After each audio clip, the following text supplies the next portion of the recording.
Welcome to the opening of Global Public Health Week from the World Federation of Public Health Associations.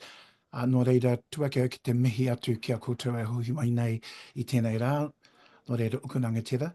Nau mai harama tēnā koutou, tēnā tātou. So welcome to you in my native tongue and Emma's native tongue.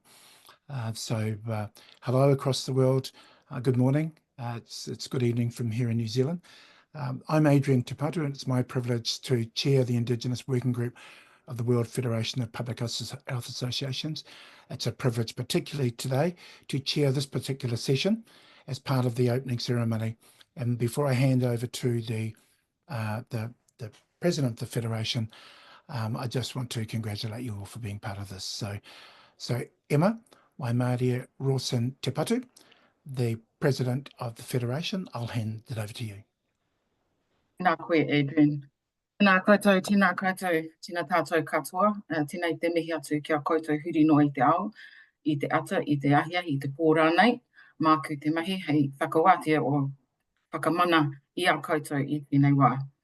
I welcome everybody, as Adrian has said, to this 2025 Global Public Health Week opening ceremony for the World Federation of Public Health Associations. We're very excited to bring you this week focused on decolonizing global public health.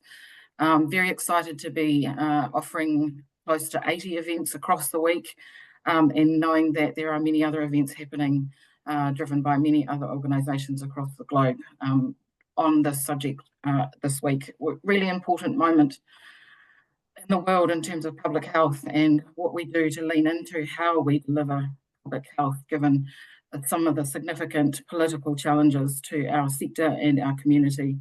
So I'm very, very proud that people are leaning into understanding what it means to decolonise public health and understand these actions and be committed to actions moving forward. I'd like to congratulate the leadership of the World Federation that I am honoured to currently be leading for their commitment and their understanding of how important it is to know what it is to decolonise public health and how to lean into action and commitment and show leadership in this space. We have made a lot of progress in the last 3 years in regards to defining and understanding what decolonising means for the Federation. And I'd just like to share with you again what we have come up with in terms of our organisation to describe this for us. And our definition of decolonisation is colonisation is an individual and collective process that involves actively resisting forces of colonialism, perpetuate the subjugation and or exploitation of Indigenous minds, bodies and lands. Decolonisation in public health takes many forms and includes revealing and analysing the historic and contemporary impacts of colonisation, overturning colonial structures that perpetuate inequities in health and the determinants of health, and realising Indigenous liberation, self-determination and well-being.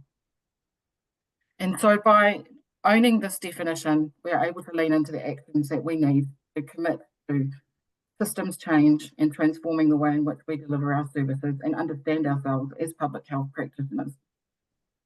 There have been a number of actions that we have undertaken, and that has been largely driven by the Indigenous Working Group of the World Federation, chaired by Adrian and a number of others over time, including Dr. Summer May Finlay and Dr. Carmen Patu.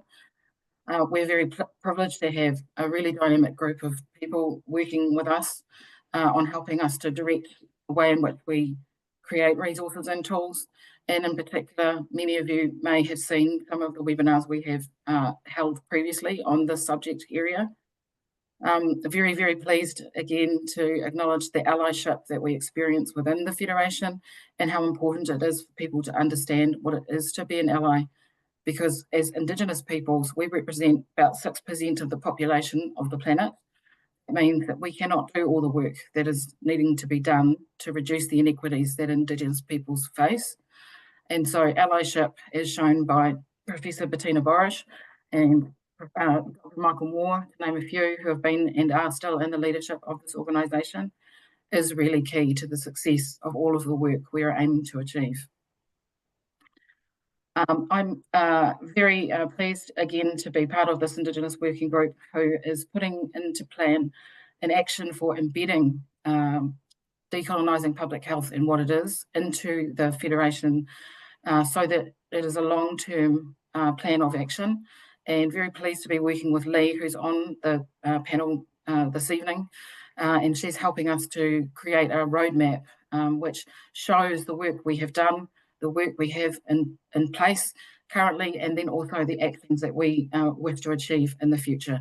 This is a really important part of the practice of decolonizing public health. We must embed these practices within our organisations. Even better, we must build our organisations on a framework that understands what it means to be decolonised. So I'm very pleased to be able to be certain that we will be having some decent work embedded within the Federation. And that also includes the goal last year that we adopted at the General Assembly of contributing to systems change and decolonising public health, which is very, very proud that we have as part of this Federation currently.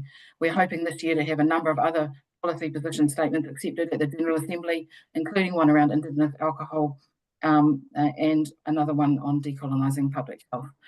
So with that, I'd just like to thank you all again for attending this opening ceremony for Global Public Health Week on Decolonizing Global Public Health Actions and Commitments. The World Federation is leaning into its responsibilities and obligations to decolonizing public health. I'm very proud of our leadership and our members who are leaning into this. So thank you very much for being here. And back to you, Adrian. Thank you, Emma. Just like to add that not only is Emma the presiding member of the Federation, she's the first Indigenous woman president in its 60-odd years of its existence. It's 58 years. So congratulations. Look, Emma's also a facilitator, researcher, organisational development specialist and expert advisor to the World Health Organization and a few other organisations in that space. So thank you, Emma. In terms of what we're doing in this hour space that we have, I invite people to offer questions in the Q&A section, and then our crew in Geneva, Maria, will forward those questions to me. So we're going to have our other two speakers, and then I will also do a summary, and then we're going to invite in the last 30 minutes or 25 minutes, questions from the floor and also other questions that we might have for our specialists. So again, thank you, Emma, for opening this particular week for us. And thank you for your words defining where we're moving into this Indigenous space. It's now my privilege to invite Professor Bettina Borisch. She is, amongst other things, is the CEO of the World Federation of Public Health Associations, a professor of public health at the University of Geneva, and a quintessential humanist, and always a feminist. Welcome. Welcome to everyone. Good morning, good afternoon, good evening. I don't know how you global friends feel. I feel extremely challenged, empowered these days when I see that values that we all cherish are under threat. And as a World Federation that really works worldwide, I think this Public Health Week has a special color. And that's why in the opening, I would like to allow myself to share with you some of reflections that I have during these last days and weeks. I would like to talk to you about the importance that we all have as civil society, and in particular the World Federation of Public Health Associations. When governments who should take care of their nation and should not be run as a business do not take care of their people or do not fulfill the task completely, and when corporates do not take social responsibility, then I think not only then, but then we have to say the majority of people on this planet are what we call civil society, or some people call it third sector, those who are not government and not business. We are the majority of people living on the planet. And if we go together and create a federation, an association, or a group like we did for the World Federation, then we were a civil society organization. And we are working for public health, and health is a very interlinked topic. And it's always about equity, inequity, grouping, separating. And some people may think, well, you protect the health, you promote health. But it's not only about protecting and saving poorest, marginalized, but it's also, and very much so, about taking action for real equity, what means public health to me. And in addition, for me, this means not doing charity, but working on the causes. Why is there inequity? Why are there groups that, like Indigenous people, are not heard as they should be? And so I would like to say our main work as public health is not the symptoms, but the causes. And I think we have a problem. The problem that we have these days is we are running, as I would like to say it, on old hardware. Multilateralism started in the 40s of last century, after World War II. There were very few countries coming together. We have far more countries, we have more regions, we have different ways of doing. At the time that the UN came together, the countries that created it were mainly old colonial powers. And now we have all other countries, all other nations coming together. I think we have to really think of how we are rejuvenating multilateralism and how we can get out the colonial way out of it. Because we need multilateralism. We need it more than ever.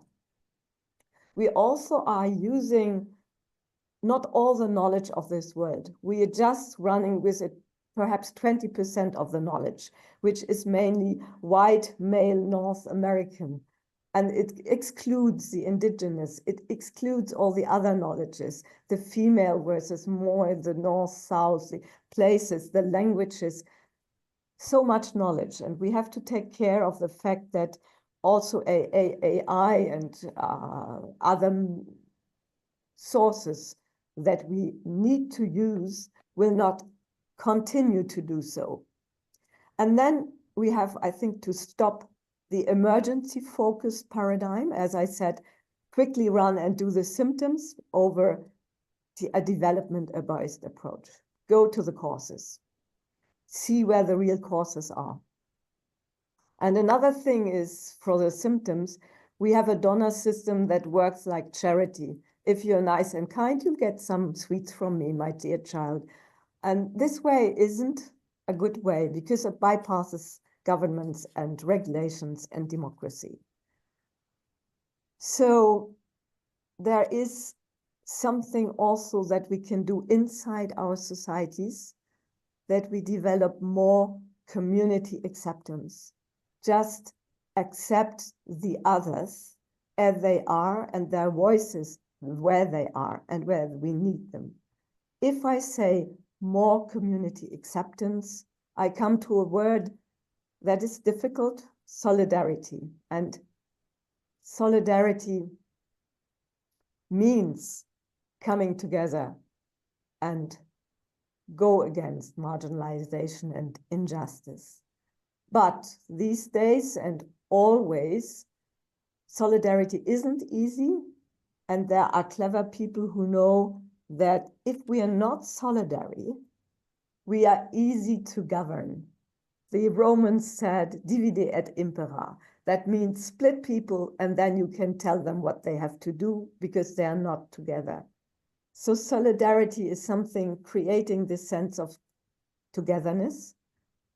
And we have to be very much aware nowadays to see who wants to split society, especially by using a very false notion of solidarity, by saying, we are solidary with you, but not with the others, you know, the bad ones.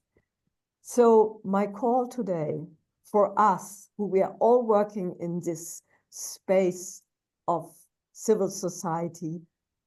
Do not let politicians or other people split you into those and the others, because this puts all of us in danger. Thank you, and back to Adrian.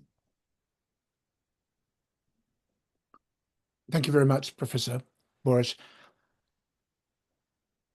It's now my privilege to introduce our third speaker. I'd like to introduce Leigh Kamore Haynes, Associate Professor of Practice at Simmons University, where she is also the Director of the Masters of Public Health Program. As a health activist and advocate, she is a member of the People's Health Movement and the Framework. And you're coming to us from Belgium this afternoon.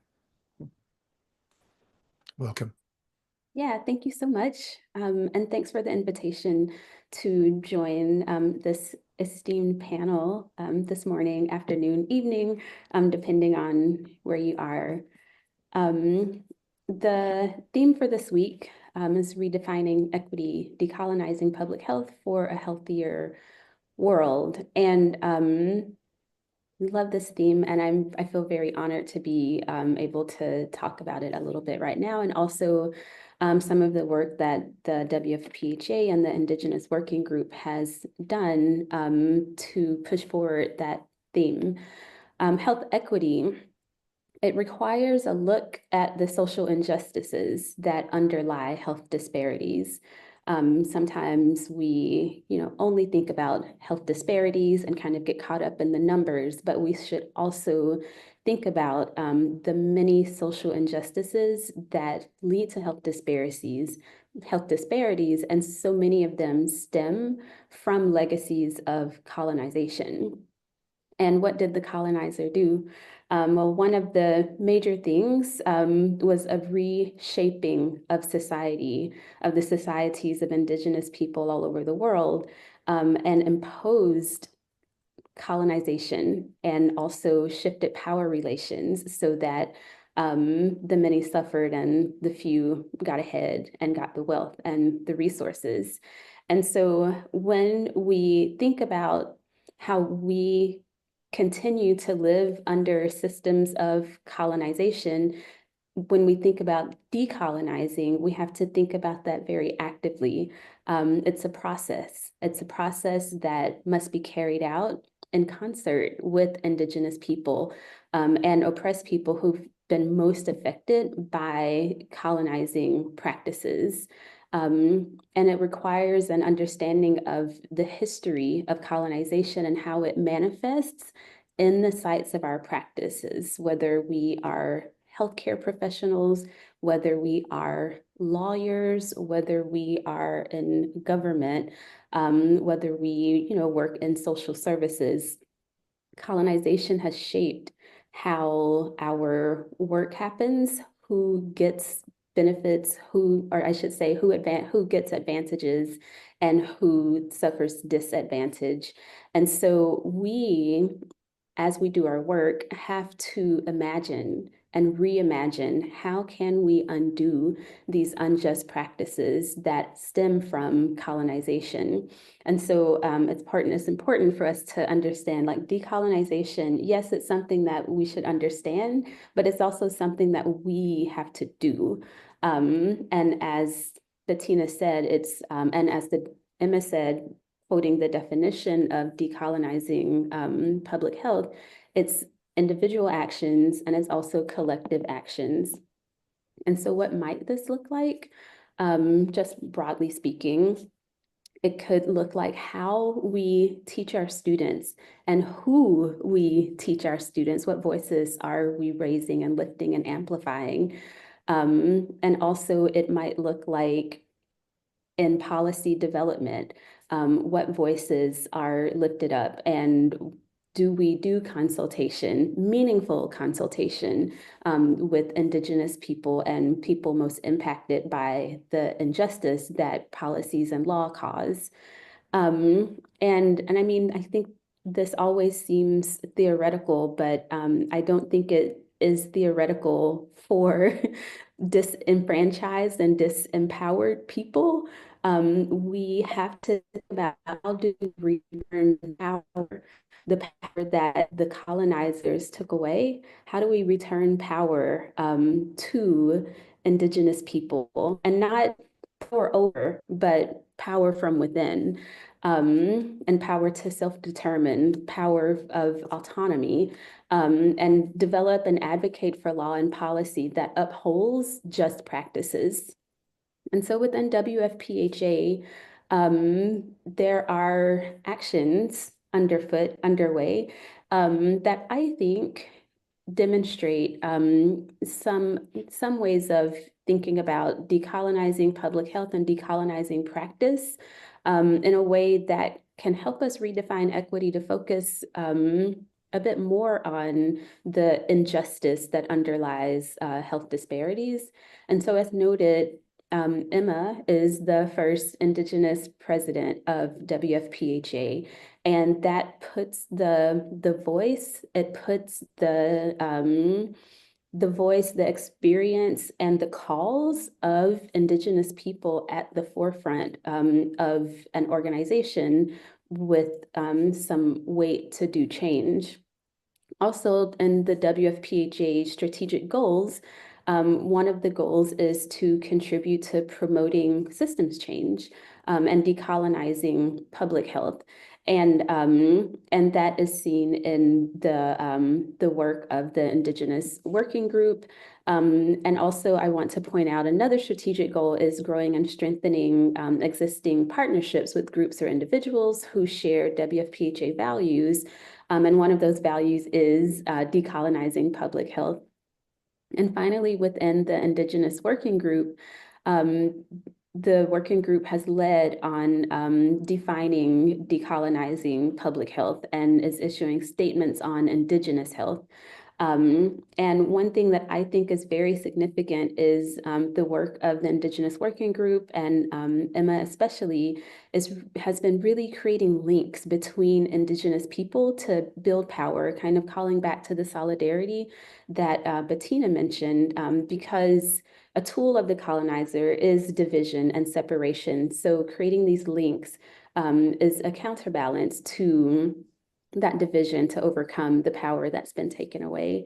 So, so I'll wrap up, but I think that that the work of the Indigenous Working Group and of WFPHA is certainly remarkable, and also creates spaces for education, on action, and also creates opportunities for meaningful allyship. Thank you. Wonderful. Thank you very much. I'm going to say a few words, and then I'm going to offer some questions to the three of you, or to the four of us. I might just start by acknowledging it was a pleasure for me to be a member of the Governing Council of the Federation in 2016. It was only when I got there, it was noted that there had not been an Indigenous person on the Governing Council in its history since 1967. And so what a privilege that was. I'm also here also as a co-director for the Centre of Men's Health at the University of Otago here in New Zealand, and most importantly as the chair, and I've been a co-chair of the working group. So I'd like to just come back to some basic core stuff, because one of the things that we're often talking about when talking about indigeneity is, I'm just going to give a moment, maybe 90 seconds, to acknowledge, there are 500 million people on this planet who self-identify as being Indigenous by their definition themselves. And those 500 million people are recognised by the United Nations as being Indigenous also. If public health is an intersection between health and education, the intersection for all Indigenous people is we live shorter, sicker lives than most people in our constituencies, for various reasons. The reasons that have been identified by experts already here this evening. And so that's one of the things where we intersect. I also want to acknowledge there are kind of two, possibly three different faces and definitions of indigeneity also. So by far, most people who identify as being Indigenous live in the Global South. So that is easily about 480 million people who identify as Indigenous. There's another group also, the group that I belong to, that Emma belongs to, and our our Indigenous cousins in the Commonwealth of Australia, those in the United States and Canada, those in the Nordic countries, and particularly Samino, and the Inuit in Greenland, who are Danish nationals. So we are Indigenous people who live in the global north, who are part of the 50 developed countries on the planet, as opposed to the over 150 others. So our situation's also slightly different. And there's another wave of indigeneity in the space as well. There are sovereign nations where they're homogeneously Indigenous, and almost all of them were colonized by European places. There were very few that weren't. And so part of that residue is also that's been alluded to by my colleagues here this evening. So that creates another space, and by definition. And the last thing is, it's important that I also acknowledge that over 40% of those who identify as being Indigenous live in two constituencies where they're not actually recognised. So about 125 million self-identifying Indigenous people live in the People's Republic of China, and 105 million live in India. Neither of those jurisdictions recognise them by definition in terms of whatever the Indigenous means, and then some of the broader definitions that I've given. One for political reasons, that's what that is. Another for cultural reasons. Indigenous is slightly jargonistic in a new sense. But however, like I said, there are places that we intersect that have already been alluded by our experts here, and a place that we hope to get to in that space. Okay. Now I'm going to invite a couple of questions, and I'm actually going to start with Emma.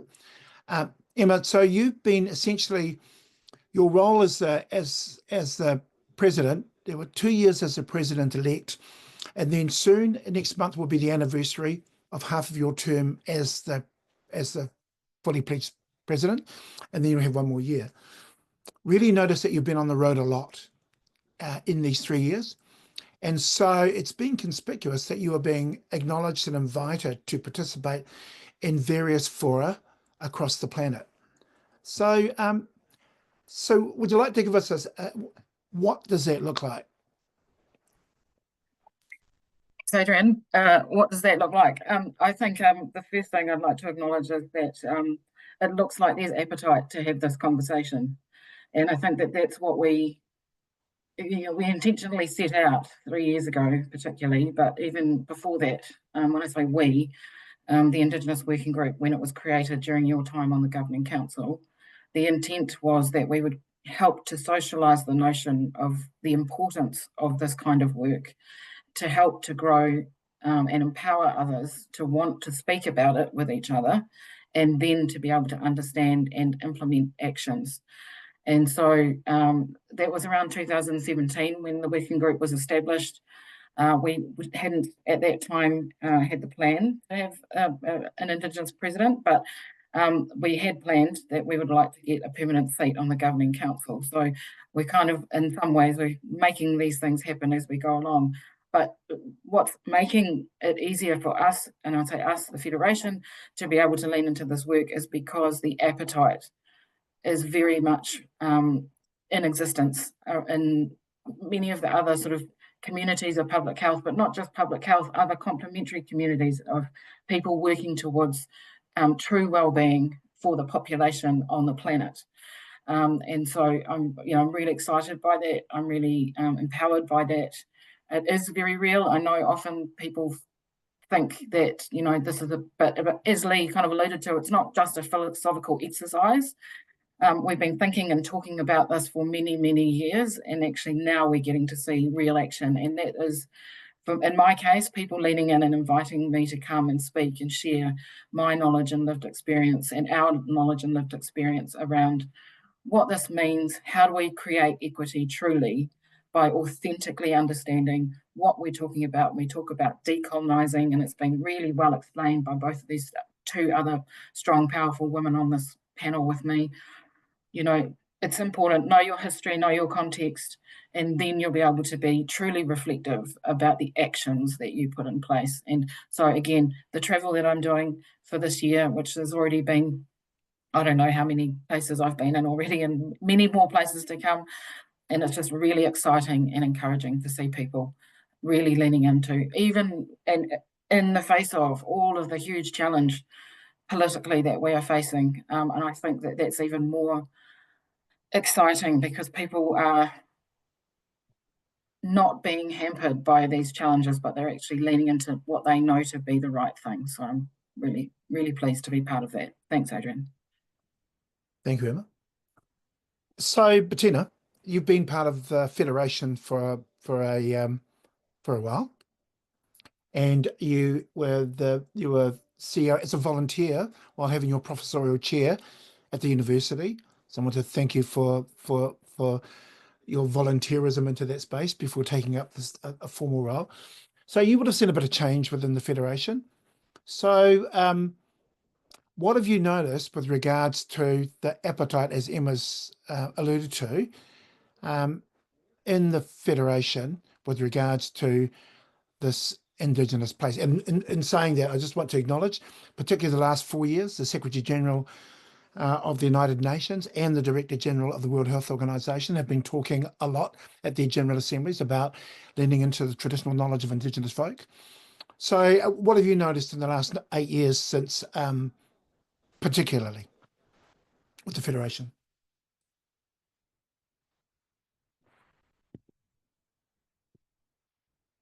Oh, slightly muted. Right, here we are. Thank you very much, Adrian. There are several changes at several levels. Let me start with the understanding of public health. Due to the fact that we are working globally, we can share the different notions of what health is, what well-being is, what planetary health is, what environmental health is. And I think that the notion of public health that in some places was quite narrow has broadened, and this made it possible to include far more voices, or as Emma said, she's invited by groups that don't have the label public health, but in fact, they are working for the well-being of people as well. And second, if we see this change, and we are working globally, so we are working at the UN level, we are working with WHO where we are accredited. We have seen changes there as well. I mean, think back to the fact that the DG of WHO is Dr. Tedros from Ethiopia. And in the long list of photos that you see hanging in the WHO, there is very few people coming from the African continent.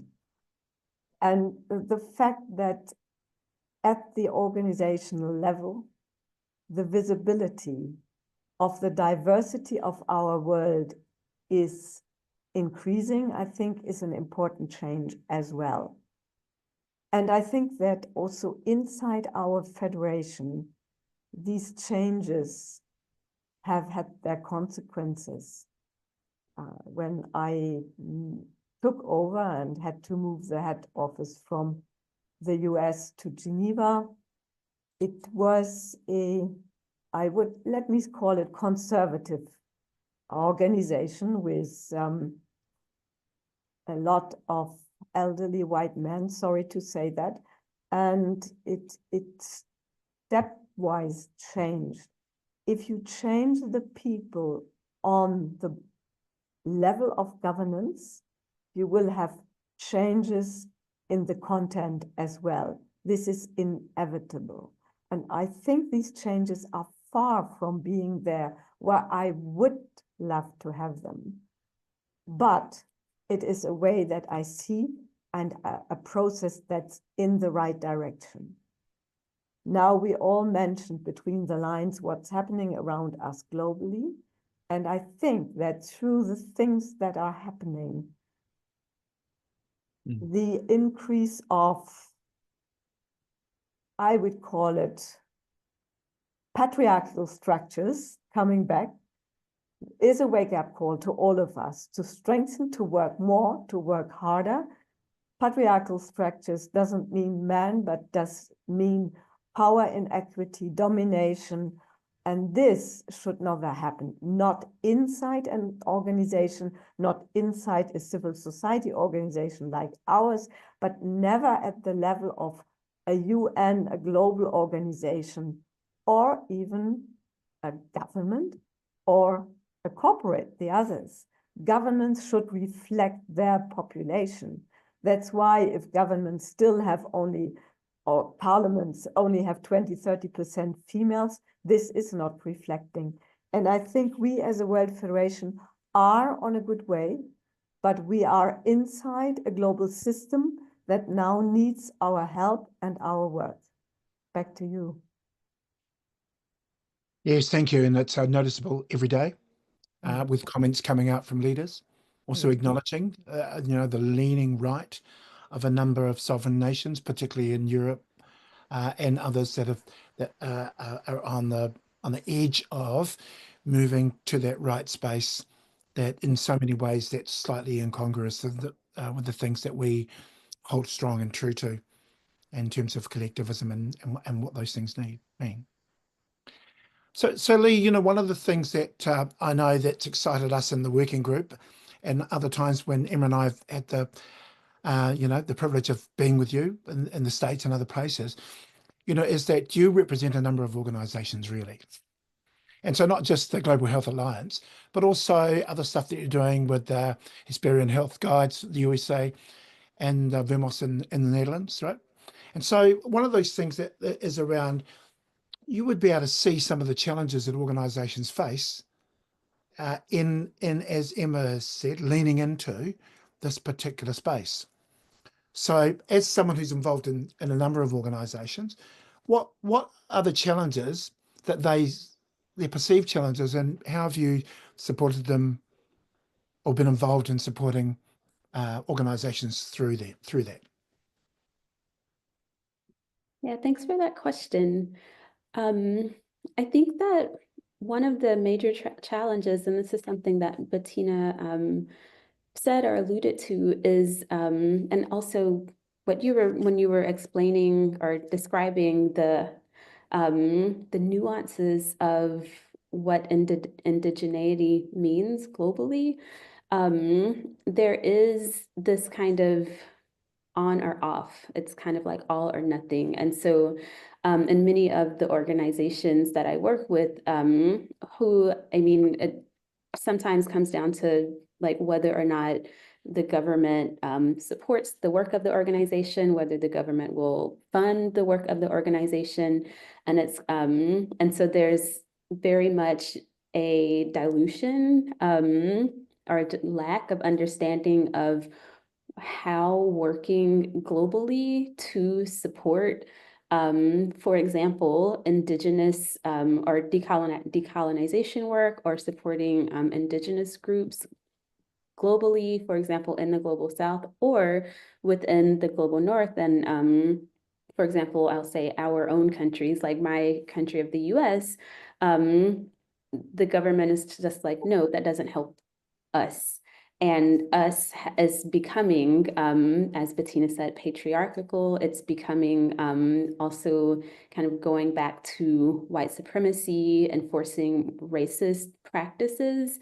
And so the organizations that I work with are, and even myself, kind of struggling with how do we continue to do our work, on our chest, rather than how do we like reframe what we're doing so that we can still do the work. And so there's this kind of uncomfortable balancing act there in terms of, needing and having to have resources to do work, but also understanding the importance of wearing decolonization and saying the words and like, this is what our practice is.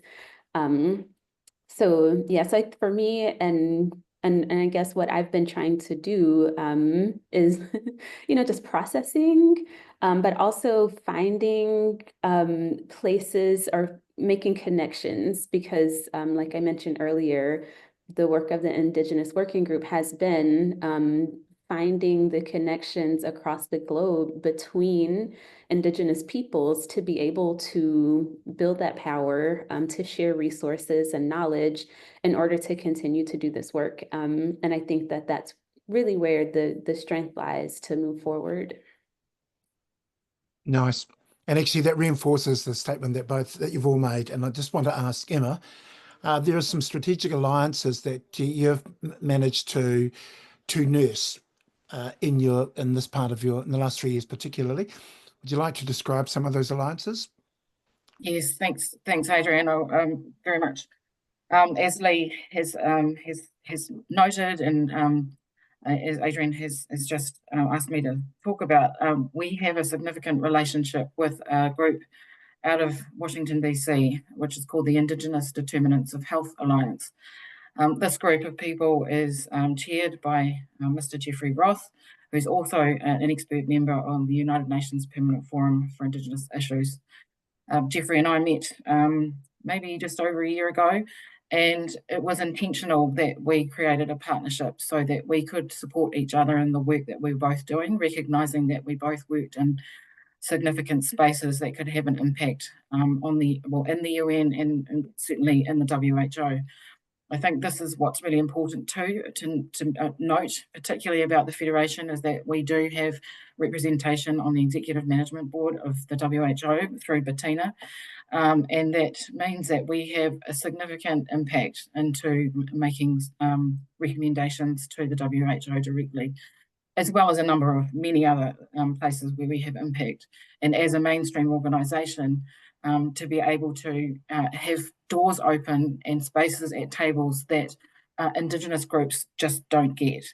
And so again, the strategic partnership between myself and Jeffrey and the Indigenous Determinants of Health Alliance was part of our strategy to utilise the time that we have, with me being able to be in the leadership of the Federation, to bring more friends with us and to create more spaces and help to put more Indigenous voices at the top decision-making level, which both Bettina and Leigh have recognised are, when we're trying to make true systemic change, you need to have the voices of those people most affected in those places and spaces to be making those decisions.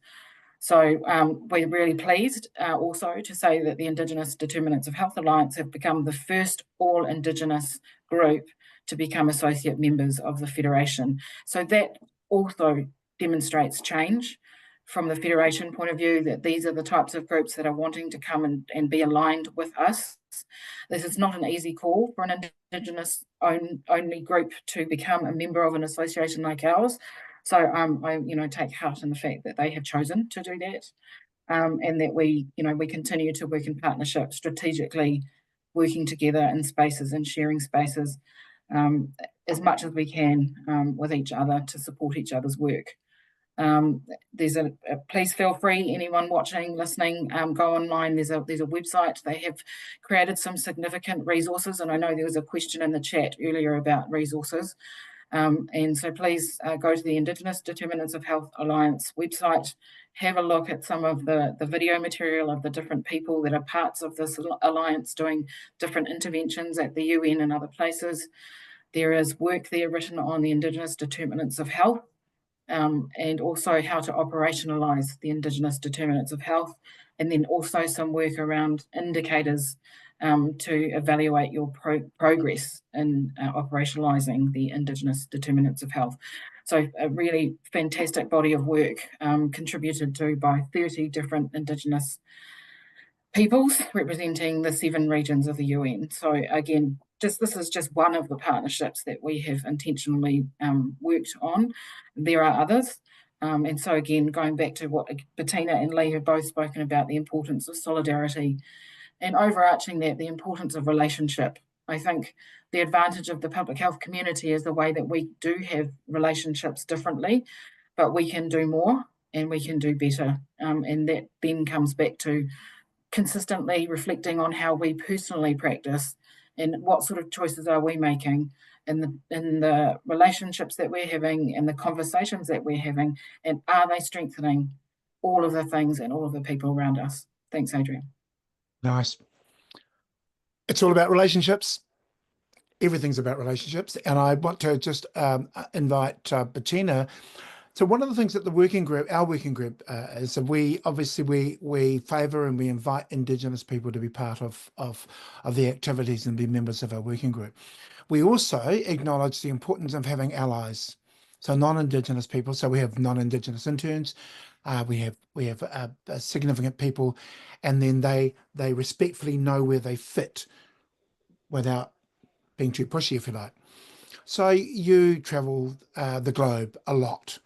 And I guess as an ally of us in this Indigenous space, are you ever asked about this notion, what's happening with regards to this Indigenous space? Because I want to acknowledge you're a significant ally of ours. So what does it look like for you as a non-Indigenous active supporter? Yeah, thank you. Thank you so much, Adrian. It touches upon something that I think is essential to my passion, essential to what my work is. Whenever you think back of how steps forward were made, they were made by groups coming together and together among them, but with others.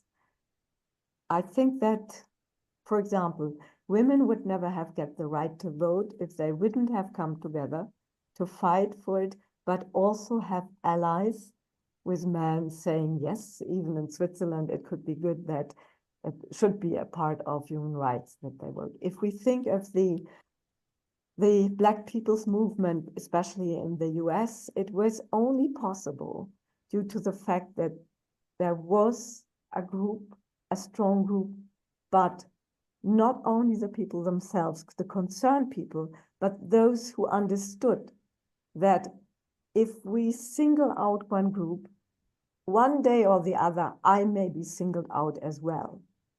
It is this understanding that you get. If you talk about it, the first step is understanding that singling out one or the other group will never do any good, will be extremely harmful. And what I realize is when I am in different places, I learn from every different place. And I see how differently also in different places people look on the question. And we have to, in our global world, pick up all these different views.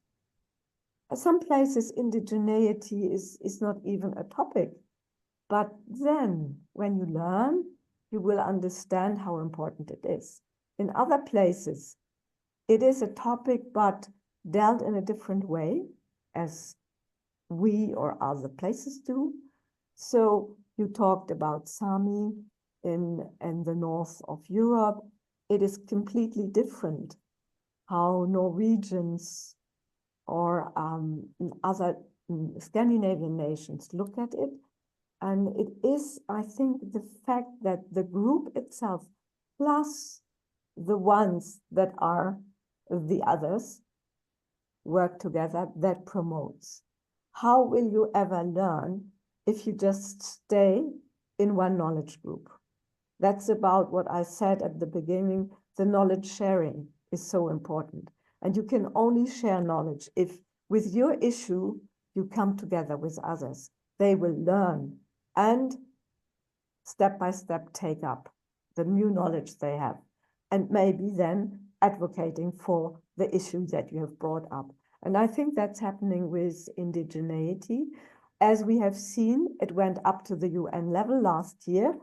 And we also should not forget that something extremely important happened, and it was 25 years of work at WIPO, World Intellectual Property Organization. The recognition of the patent rights on grains and values, agricultural values that are from lands of indigenous people. It took a long time, but the awareness working and the help of the people themselves who have to own them, and other helping people, lawyers from different places, different knowledges, has made it happen. So I am sometimes a very impatient person, but I know that this work needs the collaboration and the solidarity of all. Indigeneity is not yet known to everyone. Really, I know places where this is a new knowledge. So we are creating the knowledge. We are getting the people on board. And I have seen, as Hammer has seen, if you come up with a topic, first of all, interest, second, also the wish to help. And so we have to go further and travel further, as Emma does, because this is how I think we can get something, as we call it, on the agenda. Thank you. Back to you. Nice.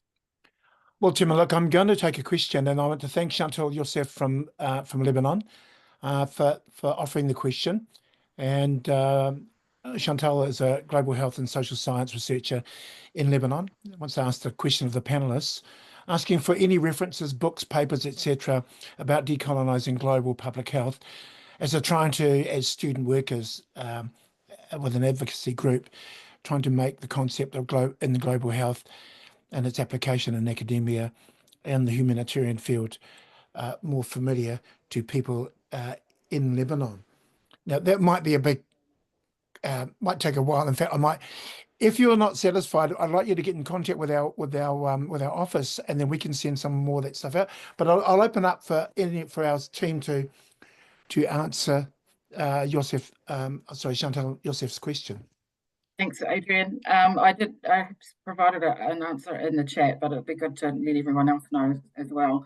But before I do that, I want to just acknowledge Dr. Alana Gall, who is a member of the Indigenous Working Group and was actually one of the Indigenous people who worked on the WFPHA Treaty. So I really want to acknowledge the work of Alana, because she works extraordinarily hard. And so, yeah, very important to note that she was involved in that. In regards to, yes. In regards to the question around information, yeah, thanks for asking. There is the Indigenous Working Group page on LinkedIn. People can go and just have a look through all of the different there are resources in there. I think the recordings of the webinars that we have done in the past are there somewhere. They're also, I think, available on the Federation website. So we intentionally created those so people could go and understand the 101 of decolonizing practice. There's at least 3, I think, or maybe 4 different webinars that we have done. I think also on the Indigenous Working Group LinkedIn page, there are some other bits and pieces of written resource. And again, the Indigenous Determinants of Health Alliance page has significant resources. We have intended on creating a repository of good information for people and other resources and tools, and that's part of our actions in the next sort of 3 to 6 months. But I'm sure that there will be other things available, and I guess, as Adrian said, to reach out to the office, and when we can make some things available, we will. Leigh may have also some suggestions, as Bettina might. So Leigh, I might see if you had any further answers. Yeah, I don't have any particular suggestions beyond what you all have, but I do want to just take the moment to just provide a word of caution to people who are like myself, embarking down this path, because like we've been saying, you know, it is a process. And as Emma said earlier, we are slowing down the conversation because I remember maybe 5 or so years ago, there was so many articles, so many webinars, so many discussions about decolonizing global health, decolonizing this and that. And there was this buzzwordification of decolonization and decolonizing work. And it's so easy for us to fall into that trap, especially for folks in academia, because it becomes sexy, it gets your word out, it gets your things reposted. And so it's important to take this on as a practice, like something that we do, like how do I conduct my research? How do I engage with my partners? How do I discuss this with my students? Rather than thinking about how do I research this topic? It's something that we do. I don't know if I'm expressing myself, but I'm really passionate about this because what the Indigenous Working Group has done and what WFPHA is an ally on is for Indigenous people to reclaim this and to be leaders in this process. And for folks who, are allies and working on this alongside Indigenous people, we have to make sure that we aren't perpetuating the colonial practices. So I'm not trying to point fingers or accuse anybody of anything, but just a word of caution for us to, not remain with that wool of colonization and colonizer practices in our own work. Thank you. Some of us call that the Lone Ranger stuff, getting on the horse and helping.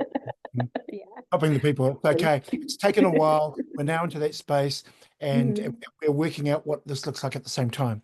Yeah. That's wonderful. Look, I appreciate the time, and I'd like to just do a round, so an opportunity for each of our speakers to and then I'm going to just say a last couple of words, and then I'm going to hand it back to the president, given that to finish off and say a couple of words at the end. So I'll let you go last, Em. So Bettina, any last comments? And thank you once again. Yeah, thank you. I think for the opening of this week, where we have lots of other webinars, it is an honor, a pleasure, and a duty to talk about what we need most nowadays. By recognizing that Indigenous people are an important part of the global population, and still, they are not having the same rights as everyone else. It is a first step, and I hope a step that makes other people aware of the fact that we cannot single out groups and people. This is dangerous, this is harmful, and this leads to conflicts and situations that no one wants. We all are there for having people a healthy, a peaceful life. And how we prevent conflicts to come is by getting people on board the same rights. And this, for Indigenous people, is one of the important issues still now. So I'm glad that I could participate here, and I thank Adrian for getting us through this hour. I thank Emma for being the person she is, and happy to get to know Leigh now and know what her work looks like. Thank you. Back to you, Adrian. Thank you, Bettina. Leigh. I'll just take a few seconds. I feel like what I said last might have been my final words, but it's been a pleasure to be here today, and I think that I would leave everyone with just a simple challenge, maybe not a simple challenge, but a challenge to reflect on how can you incorporate decolonizing practice into the work you do today. Maybe do some reading, but definitely talk to people and really think about, like, how can I challenge power in the system that I work in a way that will push forward human rights, health, and justice for everyone. Thank you. And before I hand it back to the president to finish our evening, just want to acknowledge, for those of you, there are a number of events, as Emma's mentioned, that the Federation are running. The Indigenous Working Group will be having one on Wednesday our time, so that maybe Tuesday CET. So stay posted. I want to thank our wonderful colleagues and experts and friends. I want to congratulate those of you who've been able to come in across the 12 time zones that we know are present, for those who are here today.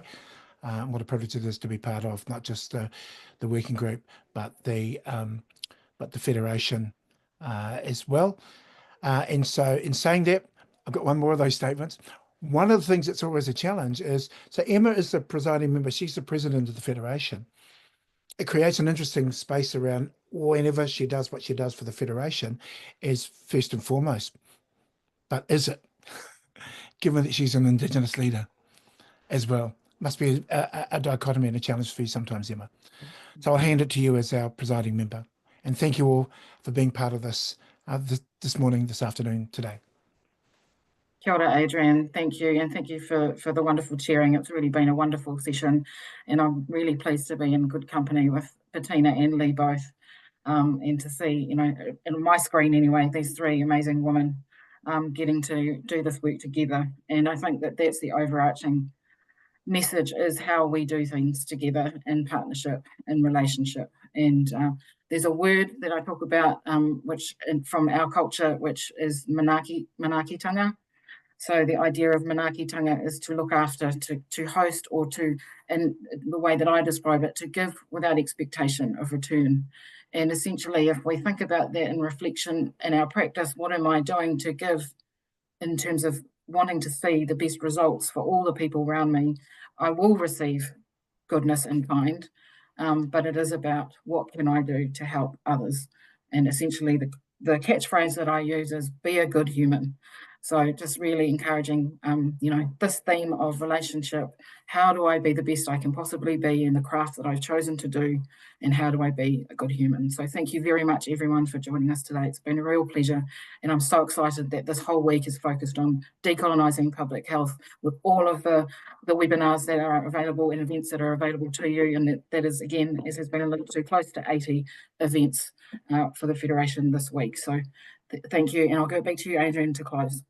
Sorry, actually, Emma, I'm going to invite you to do a karakia at the end. But before I do that, I want to acknowledge the crew in our office there in Geneva. Thank you, Maria, and thank you for the whole team. And you know, this couldn't happen without the back end stuff. That's really important as they coordinate as we run into this particular week, and we head towards the World Health Assembly next month and the General Assembly of this organisation. So thank you for those of our people who are also physically located at the university there in Geneva. So kei koe, Emma. Kia ora, Adrian, and thank you for touching on the World Health Assembly. For those of you that will be in Geneva, on the 19th of May, we're having a masterclass on decolonising public health. So please come and join us at the Campus Biotech in Geneva. And more details will be available online. So with that, mā koe te mahi hei whakakapi tā mātou hui. It is my job to finish our meeting. Nō reira, aio ki te whenua, aio ki ngā tangata, aio ki ngā mea katoa, tihei, mauriua. So peace to the people, peace to the land, and peace to all things. Thank you very much. Thanks, Adrian, again. Thank you, Leigh. Thank you, Bettina. Thank you, everyone, for joining.